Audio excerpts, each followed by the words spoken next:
नमस्कार दोस्तों, नील युग स्टडी चैनल में आपका हार्दिक स्वागत है। दोस्तों, आज हम इस वीडियो में सीबीएसई क्लास 10 भूगोल यानी कि महत्वपूर्ण प्रश्नोत्तर पार्ट नंबर 5 है, यानी कि 5 है, जिसका नाम है खनिज तथा ऊर्जा उत्पादन। तो उस पार्ट का इस वीडियो में महत्वपूर्ण प्रश्नोत्तर की हम चर्चा करेंगे। तो दोस्तों, हमारे इस वीडियो को जरूर देखना। तो अब शुरुआत करते हैं प्रश्नों की। बहुवैकल्पिक प्रश्न है आपके सामने पहला। तो देखिए, नंबर 1, निम्नलिखित में से लौह अयस्क की सर्वोत्तम किस्म कौन सी है? तो ऑप्शन दिए हैं हेमेटाइट, लिमोटा लिमोनाइट, मैग्नेटाइट, सिडेराइट। तो उत्तर दोस्तों सही आंसर क्या है? हेमेटाइट, यानी कि का ऑप्शन सही है।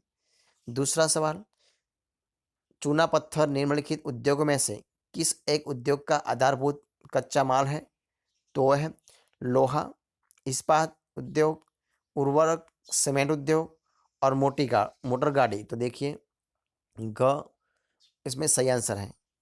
अब देखिए, सवाल नंबर 3 क्या है?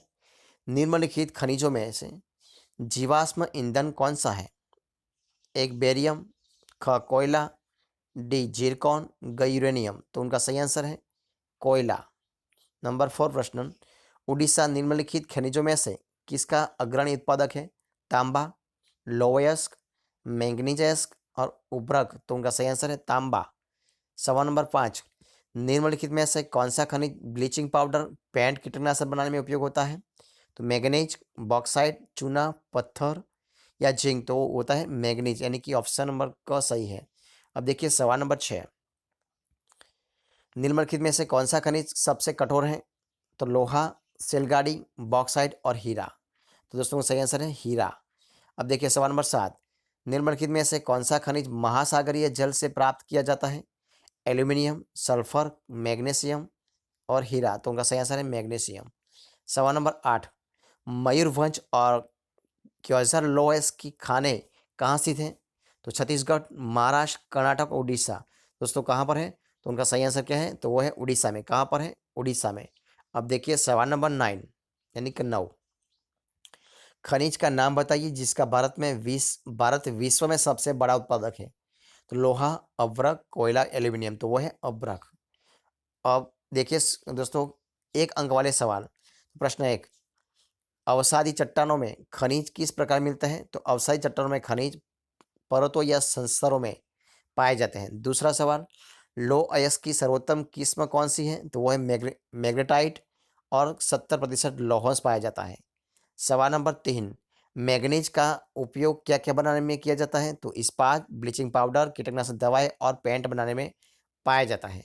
अब देखिए सवाल नंबर 4 यानी कि 4, चूना पत्थर किस उद्योग का आधारभूत कच्चा माल है? तो सीमेंट उद्योग। सवाल नंबर 5, मोनाजाइट रेत में कौन सा खनिज पाया जाता है? तो थोरियम। सवाल नंबर 6, ऊर्जा के गैर परंपरागत साधन कौन कौन से हैं? तो पवन ऊर्जा, सौर ऊर्जा, ज्वारीय ऊर्जा और भूतापीय ऊर्जा। सवाल नंबर 7, भारत का सबसे बड़ा सौर ऊर्जा संयंत्र कहाँ से स्थित है? तो भुज के निकट माधोपुर, गुजरात से। अब देखिए सवाल नंबर 8 कौन सा है? देखिए, भारत में भूतापीय ऊर्जा की 2 परियोजनाएं कहाँ शुरू की गई हैं? तो वो है हिमाचल प्रदेश के मणिकरण पार्वती घाटी में तथा लद्दाख में पुगा घाटी में। सवाल नंबर 9, रेल हॉल खनन क्या है? तो जोबाई या चेरापूंजी में कोयले का खनन पारिवारिक सदस्यों का द्वारा एक लंबी संकीर्ण सुरंग के रूप में किया जाता है। सवाल नंबर 10, बाबे हाई किस लिए प्रसिद्ध है? तो भारत का सबसे बड़ा पेट्रोलियम उत्पादक क्षेत्र है जहाँ 63% पाया जाता है। अब सवाल नंबर 11, कौन सा खनिज सबसे कठोर होता है? तो वो होता है हीरा सबसे कठोर होता है। कौन सा है? हीरा सबसे कठोर होता है। सवाल नंबर 12, कौन सा खनिज प्रायः महासागरीय जल से प्राप्त किया जाता है? तो मैग्नीशियम, नमक तथा ब्रोमाइन। सवाल नंबर 13, उस खनिज का नाम बताइए जिसका भारत विश्व में सबसे बड़ा उत्पादक है। तो वो है अभ्रक। सवाल नंबर 14, तांबे का महत्व या उपयोग बताइए। तो बिजली के तार बनाने के लिए, रसायन उद्योग और इलेक्ट्रॉनिक्स में। ठीक है। सवाल नंबर 15, उच्च कोटि के कोयले का नाम बताइए। तो वो है बिटुमिन व एंथ्रासाइट, सबसे बड़ा है। सवाल नंबर 16, भारत में सबसे बड़ा पवन ऊर्जा पेटी कहाँ अवस्थित है? तो वो है नागरकोइल यानी कि तमिलनाडु और जैसलमेर यानी कि राजस्थान में। अब देखते हैं दोस्तों सवाल नंबर आगे लघु दीर्घ यानी कि 3 से 5 अंक वाले प्रश्न। तो सवाल नंबर 1, खनिजों का हमारे लिए क्या महत्व है? तो देखिए, दैनिक जीवन में काम आने वाली छोटी से छोटी चीज हुई सुई से लेकर जहाज तक खनिजों से बनाए जाते हैं। इमारतें, पोल तक खनिजों बनाए जाते हैं। भोजन में भी खनिज होते हैं। मशीनें और औजार खनिजों से बनते हैं। परिवहन के साधन, बर्तन आदि बनाए जाते हैं। सवाल नंबर 2 देखिए क्या है, खनिज कितने प्रकार के होते हैं तथा उनका वर्गीकरण किस आधार पर किया जाता है? तो उत्तर, खनिज 3 प्रकार के होते हैं। और कौन कौन से? तो धात्विक, अधात्विक और ऊर्जा खनिज के खनिजों का वर्गीकरण उनके रंग, चमक, कठोरता, घनत्व तथा क्रिस्टल के आधार पर किया जाता है।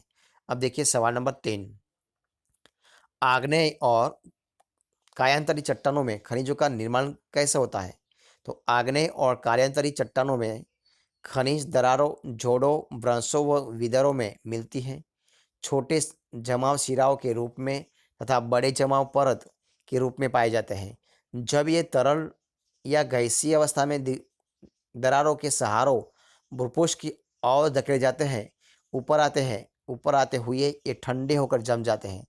मुख्य धात्विक खनिज जैसे जस्ता, तांबा, जिंक और शीशा आदि इसके उदाहरण हैं।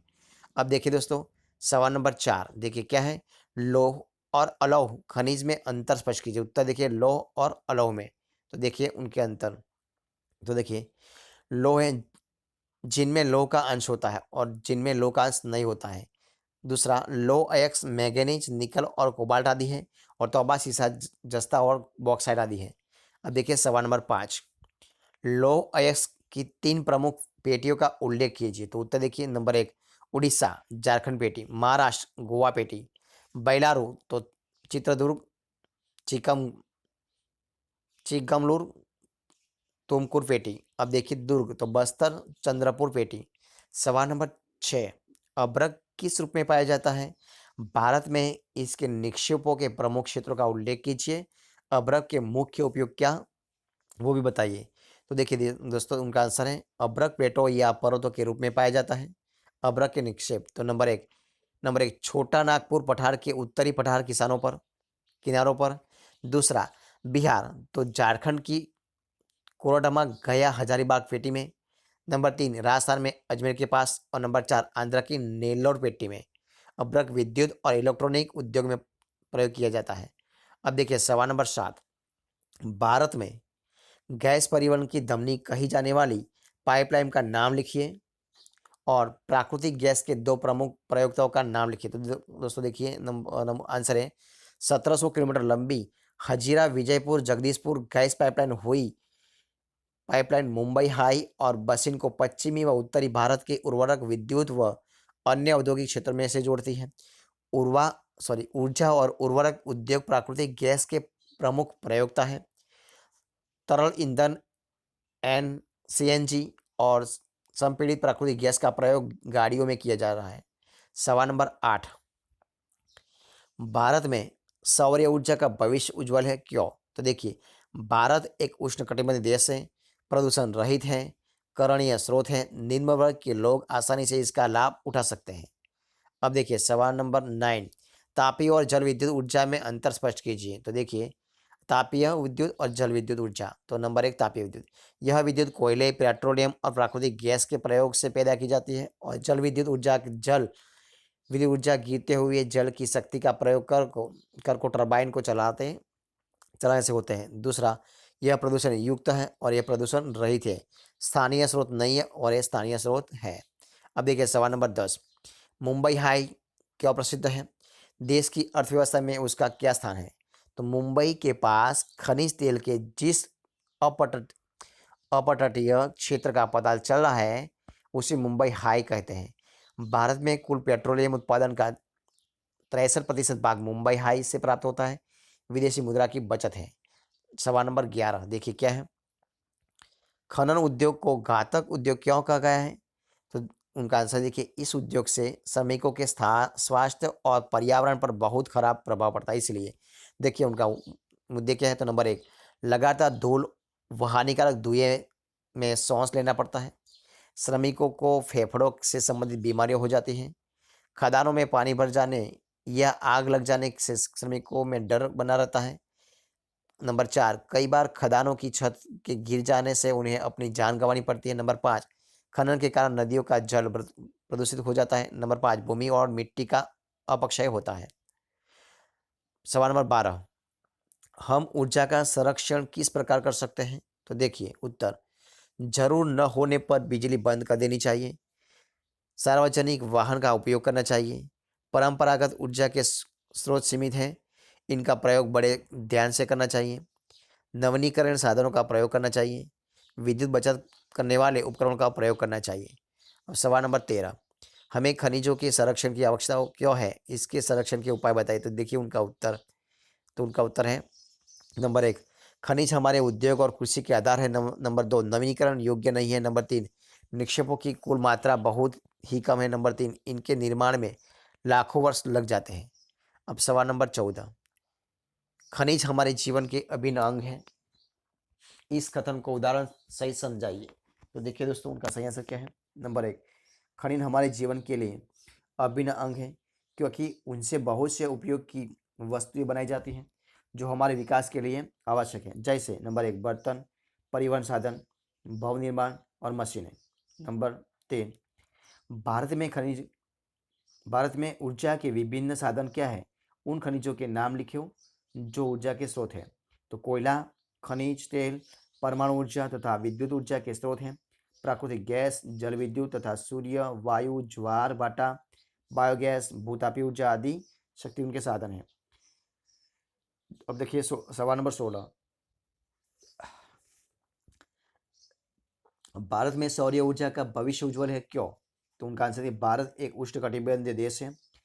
दूसरा, निम्न वर्ग के लोग आसानी से ऊर्जा का लाभ उठा सकते हैं। नंबर 3, सौर ऊर्जा एक नवीनीकरण स्रोत है।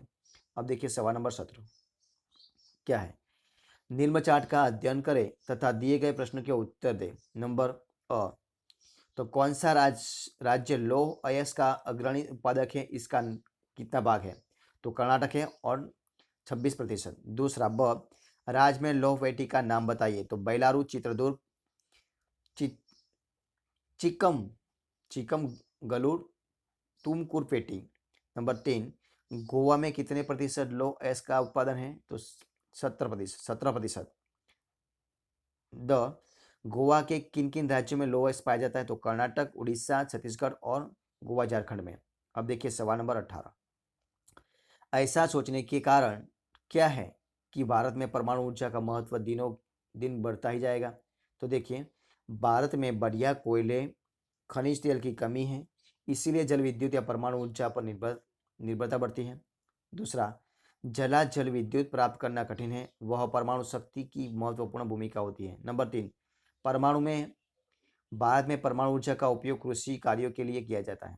सवाल नंबर 19, लौह और अलौह खनिज में अंतर स्पष्ट कीजिए। तो लौह खनिज तो क्या है? जिसमें लौह का अंश होता है, लौह अयस्क, मैंगनीज, निकल और कोबाल्ट आदि। अलौह खनिज तो लोहे का कोई अंश नहीं होता है, तौबा, सीसा, जस्ता और बॉक्साइट आदि। अब देखिए सवाल नंबर 20, तापीय विद्युत और जल विद्युत में अंतर स्पष्ट की। तो उत्तर देखिए, तापीय विद्युत क्या है? तो यह विद्युत कोयले, पेट्रोलियम और प्राकृतिक गैस के प्रयोग से पैदा की जाती है। दूसरा, स्थायी स्रोत नहीं है। तीसरा, प्रदूषण मुक्त नहीं है। नंबर 4, जलीय विद्युत तो उत्पादन गिरते हुए जल की शक्ति का प्रयोग करके टरबाइन को चलाने से होता है। दूसरा, जल विद्युत स्थायी स्रोत है। और तीसरा, प्रदूषण मुक्त है। अब देखिए सवाल नंबर 21, ऊर्जा संसाधनों के संरक्षण के लिए उठाए गए उपायों को स्पष्ट कीजिए। तो उत्तर देखिए, नंबर 1, सीमित साधन है इसलिए प्रयोग ध्यान से करें। दूसरा, जरूरत न होने पर लाइट बंद करें। और तीसरा, कोयला, पेट्रोलियम और प्राकृतिक गैस जैसे शक्ति के अनापूर्ति साधनों के स्थान पर जल, वायु, सूर्य व लहरें, भूतापीय ऊर्जा के संपूर्ति साधनों का प्रयोग अधिक करना। सवाल नंबर 22, मुंबई हाई क्यों प्रसिद्ध है? देश की अर्थव्यवस्था में उसका क्या स्थान है? तो मुंबई के पास खनिज तेल के जिस अपतटीय क्षेत्र का पता चला है उसे बॉम्बे हाई कहता है। दूसरा, मुंबई हाई तेल भंडारी की खोज के ने हमारे देश की सहायता की है, विदेशी मुद्रा की बचत की है, समुद्री भागों में भी एक लंबे चौड़े क्षेत्र में तेल मिलने की आशा हम पर आत्मनिर्भर हो सकती है। सवाल नंबर 23 तो क्या है, किस राज्य में निम्नलिखित पाए जाते हैं? तो मथुरा तेल परीक्षणशाला वो कहाँ पर है? तो मथुरा तेल परीक्षण का उत्तर प्रदेश में है। दूसरा, रावत भाटा नाभिकीय शक्ति संयंत्र कहाँ पर है? तो रावत भाटा नाभिकीय शक्ति संयंत्र राजस्थान में कोटा के निकट है।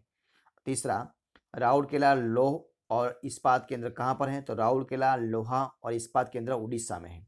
अब देखिए तो दोस्तों, ये थे हमारे आज के सारे क्वेश्चन। तो दोस्तों, अगर आपको मेरा इस वीडियो अच्छा लगे तो उनको लाइक कीजिए, कमेंट कीजिए, आपके दोस्तों में शेयर कीजिए।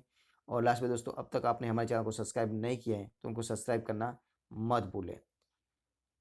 दोस्तों, हमारे इस वीडियो को फर्स्ट से अंत तक देखने के लिए आप सब लोगों का बहुत बहुत धन्यवाद।